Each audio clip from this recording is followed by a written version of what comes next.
Hello, my name is Daniel Sadowski and I'm the design director at Rebel Wolves. I would like to welcome you to the Blood of Dawnwalker summer gameplay video. Our game is a story-driven, open-world dark fantasy RPG set in medieval Europe. The game is currently in pre-beta stage, and what we are going to show you is just a part of one of the mid-game quests.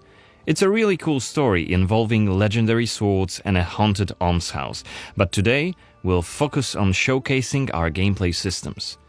We're starting on the outskirts of Svartro, the game's largest city and the capital of Vale Sangora. From here, we could head anywhere the eye can see, explore ancient ruins or sabotage vampire blood transports.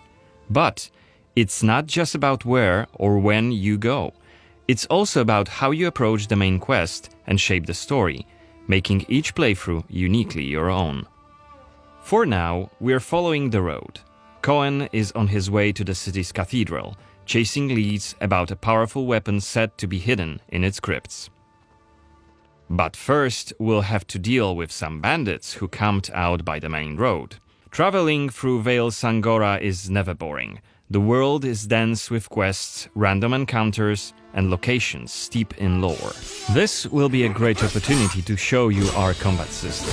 Our goal was to make the player feel like a real swordmaster who closely observes his enemies.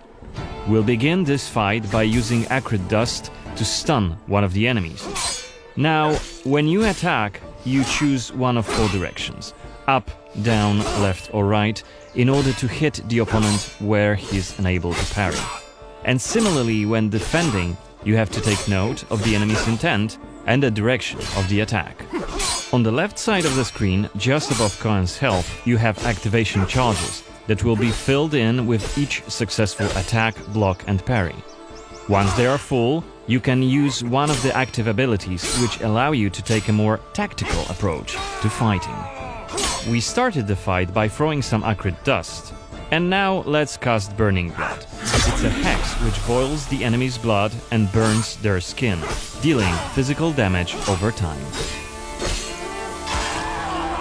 Alright, time to finish this fight. Let's use the final activation charge to cast the artery attack, which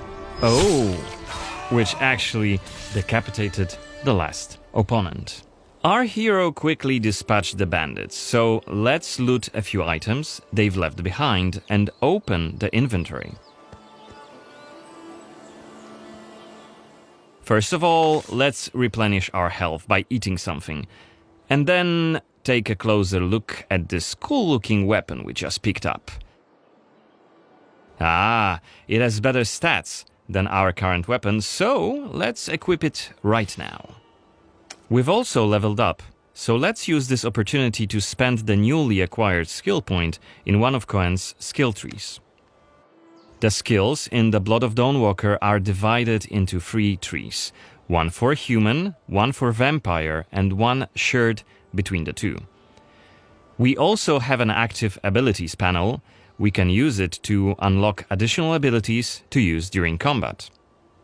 Note that during the day, the health bar is not regenerating. You need to find consumables like the one we've just eaten. The hexes we've just used also consume some of Cohen's health. Be aware of that.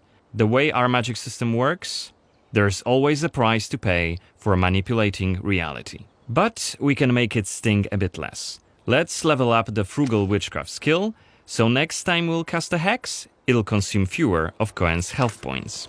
Now that we've wrapped up the encounter with the bandits, we can be on our way to get inside the city. Right now, Cohen hasn't done enough to ruffle the vampire lord's feathers, so the guards will just wave us through. But the more damage you cause, the more suspicious and aggressive they'll become. So when you play the game yourself, you'll have to decide whether you want to challenge the vampires openly, or lay low until you're ready to strike and surprise them. It's even bigger than I remembered. And it's grander than before. They're putting in new stained glass. The Knyaz doesn't deny the old faith. Out of my face. This is the rich district of the city, Silberkreis. There's also Altermarkt, Neustadt, and the Middens. Each of the boroughs has its own feel and character. Get your stinking ass out of here! I was just passing through, I swear. I got tired and sat down and started begging. Looming high over the city is Brances's castle, Greifberg. He took it over when he slaughtered the human ruler of the valley, Skender, as shown in the trailer we shared with you earlier in January this year. In order to complete the main quest and save your family, you'll have to storm the castle, alone or with help of friendly NPCs. We could do it right now if we wanted, but it would be super challenging. No more drink for you, my friend. Go home. Oh, let me. I just want to. Oh, let me in. You made a mess, and it's not that kind of inn. Let's check the map. The cathedral is really close. There's plenty of other places to see and things to do here. A couple of inns, a medic, a blacksmith, an armorer, and other merchants. You can see that not only the vampires came out of the shadows. This creature on the right is called an Uriash. Look around, especially at night, and you'll learn humans have lots to fear, not just the vampires.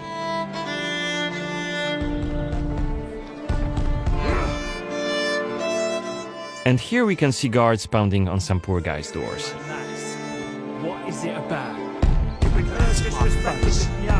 Singing songs that mocked him and the faith.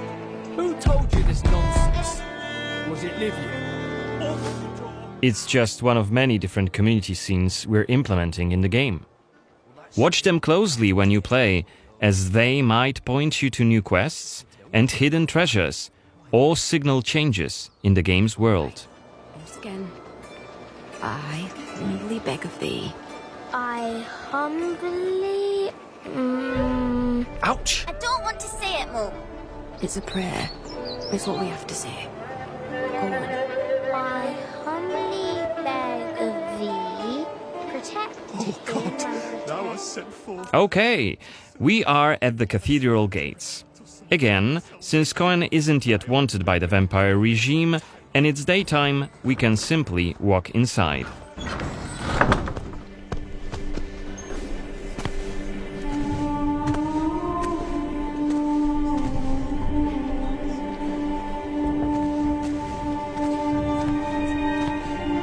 The baptism of a newborn is a solemn moment, doubly so. A new life joins our flock, bringing happiness to its parents and to the congregation. Natus ex sanguine est, alitur sanguine, et in sanguine morietur. Ego te baptizo in nomine Dei. Amen.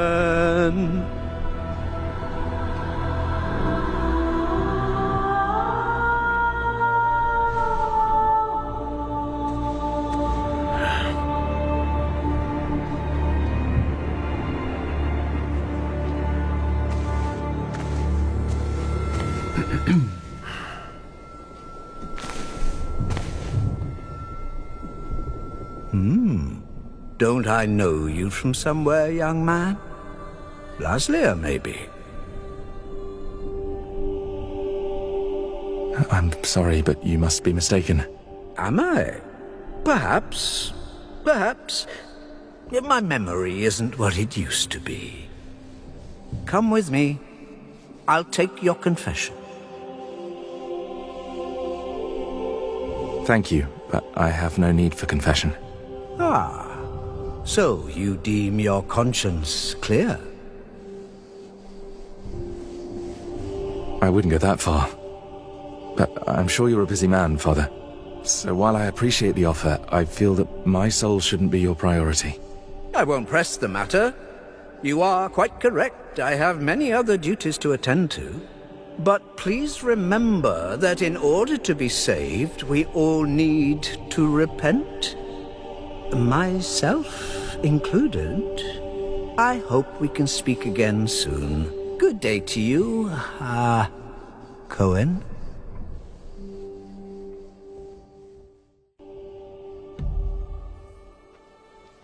What we saw right here was just one of many cutscenes we recorded for the game, which smoothly transitioned into a dialogue scene.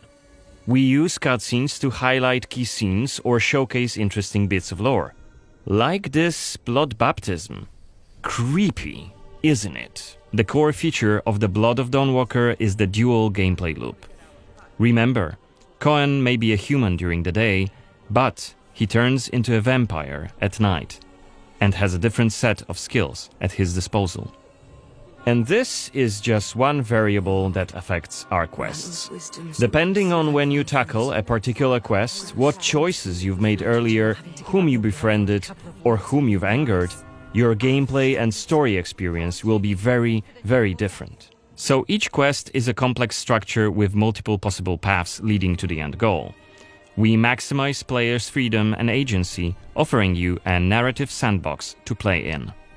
I wonder what secrets may be concealed up there, just beyond Cohen's reach. And how do we get there? It's impossible to do during the day, but come night, it's an entirely different story. Let us explain what we mean by taking our current quest as an example. During the day, we got inside the cathedral without any problems, since it's open for all to see and Cohen doesn't yet stand out from the crowd. The scaffolds, though, are outside of his reach. But climbing them won't be a problem for the vampire, who has many more exploration abilities at his disposal. Bear in mind, Cohen has not completed the quest yet. What's more, there are still a few clues to be found in order to solve this story. It's worth mentioning that narrative sandbox also means that we may completely abandon this quest and follow a different path to defeat Brensis. For today, we're focusing on the gameplay part, so let's see how we could tackle this particular quest during the night. We're starting right after dusk, as a vampire, on the rooftops of Svartro. Right now, we have 22 days left to complete this goal. This counter is always displayed and you'll be warned each time it's pushed forward. So you have to be aware of the time, and it's more of a resource you'll be spending than a racing clock. As a vampire, you'll see and experience the world from a different perspective. You can travel quickly and easily access places beyond the reach of regular humans. Let us show you what we mean. This is Shadow Step, a unique vampiric ability allowing Cohen to jump to almost any place within his reach. Now let's take a good look around using the focus mode. This ability highlights objects of interest and loot. And there is something right here. This time it's just some items to grab, but on other occasions, who knows? You might come across a hidden quest. Looks like our health is quite low. This is because, as a vampire, your health bar also represents your hunger level, and you start each night thirsting for blood. Remember, you have to quench this appetite in order to make full use of your vampire abilities, and rein in your monstrous nature around NPCs. Otherwise, you may end up draining someone important, which may lead to unpredictable consequences. We'd better feed then. Maybe on someone who is standing all alone. Like this drunkard. Let's grab him and use Voracious Bite ability. Unless you lose control due to hunger, you get to decide how much blood to drink. You can drain just a bit and knock your victim unconscious, or go all the way and kill them. And if you're adamant you don't want to hurt innocent humans, you can drink from animals and some other creatures. Finally, we are at the cathedral, but it seems to be closed for the night, and the entrance gate is well guarded. Let's find another way in.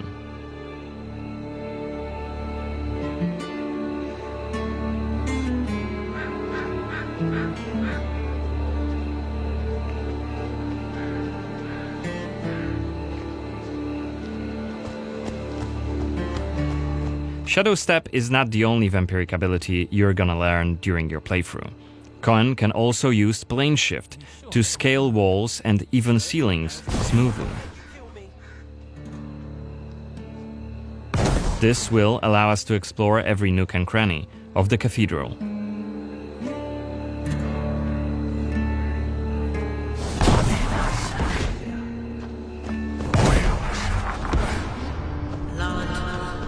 Blood. Better be quiet. You shall become Kenya's prince. Is that voyeurist Xanthi? What the hell is she doing here? What is she doing? Is that a ritual for the blood gods? You shall want for nothing. They're covering up the old paintings. Why? One of the workers must have left it. Seems that the cathedral complex is quite big. The main building, cloisters, inner courtyard.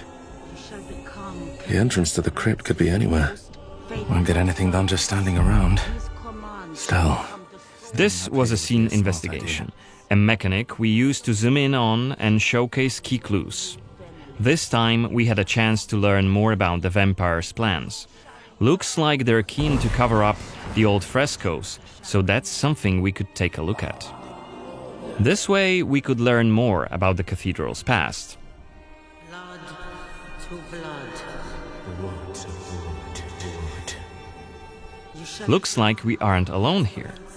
Underneath us there's a group of blood guards, soldiers hooked up on vampire blood, which makes them stronger. And one of Brances's vampire allies. It's Xanthi, the oldest vampire in Vale Sangora, and quite a powerful lady. Let's descend and check what's going on.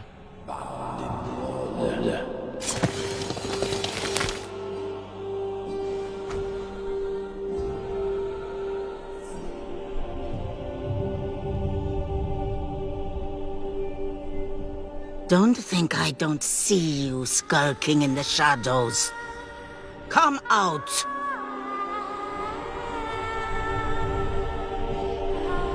You're interfering with my task.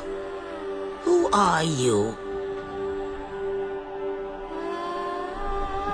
It doesn't matter. Very well. I don't have time for interruptions. Let us dispose of him. Quickly!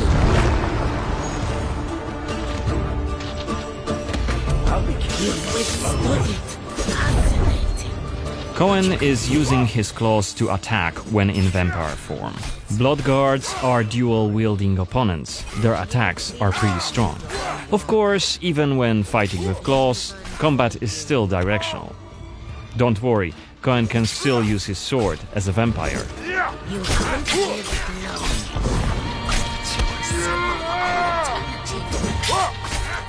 Only after defeating all three of the blood guards, Xanthi deems Cohen worthy of a challenge, and she descends to face him. She uses her blood control powers to cast a multitude of attacks, like her blood whips, that hit Cohen from left and right. Xanthi is protected by a powerful vampire ability. Once her stamina runs out, Cohen will have an opportunity to strike and deal some damage.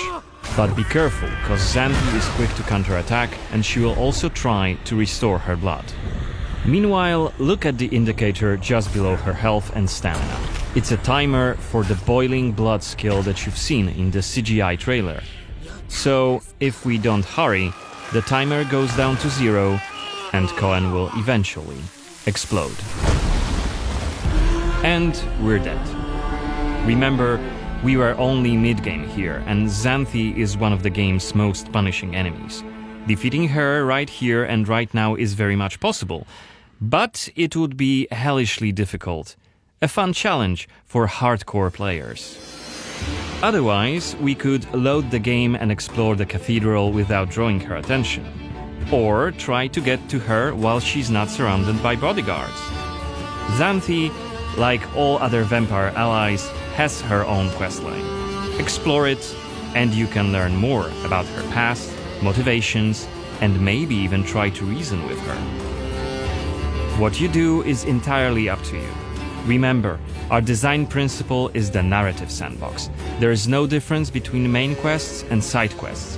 There's just different stories that you weave together into your own unique adventure. But that's coming in 2026. For now, I'd like to thank you for joining me on this gameplay video presentation. We've just shown you a tiny glimpse of the Blood of Dawnwalker. There's definitely more to come in the coming months, so stay tuned for any updates being posted on our social media profiles. Goodbye!